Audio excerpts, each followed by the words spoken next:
আসসালামু আলাইকুম এভরিওয়ান, সবাই কেমন আছেন? আজকের ব্লগে শেয়ার করব আমি আর আমার হাজব্যান্ড ওয়ারিতে গিয়ে কোথায় কোথায় খেলাম, কি করলাম এবং ডেটটা আমাদের কেমন গেল। আমরা শনিবার দিন লাঞ্চ করার জন্য চলে গিয়েছিলাম ওয়ারি টিউন অ্যান্ড বাইট মিউজিক ক্যাফেতে। অ্যান্ড এখানের এনভায়রনমেন্টটা বেশ কোজি ছিল, নাইস ছিল, মানুষের ভিড় খুব বেশি ছিল না, আর খাবার ওভারঅল মোটামুটি ভালোই ছিল। ফার্স্টে আমরা হচ্ছে এই চিজি ফ্রাইসটা নিয়ে নিলাম। এটার পোর্শন খুব বেশি না থাকলেও এটা টেস্ট খুবই মজা ছিল এটা। এরপর হচ্ছে আমরা এই ক্রিসপি ফ্রাইড চিকেনের হচ্ছে স্ট্রিপটা নিয়ে নিলাম, ওটা পোর্শন অনেক বেশি ছিল।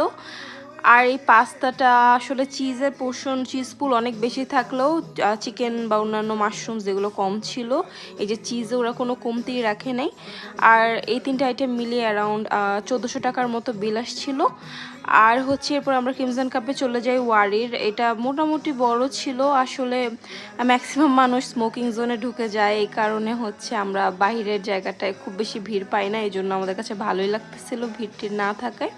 এখান থেকে হচ্ছে আমরা এই চকলেট ডিলাইট কেকটা অর্ডার করি অ্যান্ড হচ্ছে এই ক্রিমজন কাপ মকাটা খাই। এটা অ্যারাউন্ড 850 টাকার মতো ছিল। So that's all for today. আমাদের সাথে থাকবেন, পাশে থাকবেন, এরকম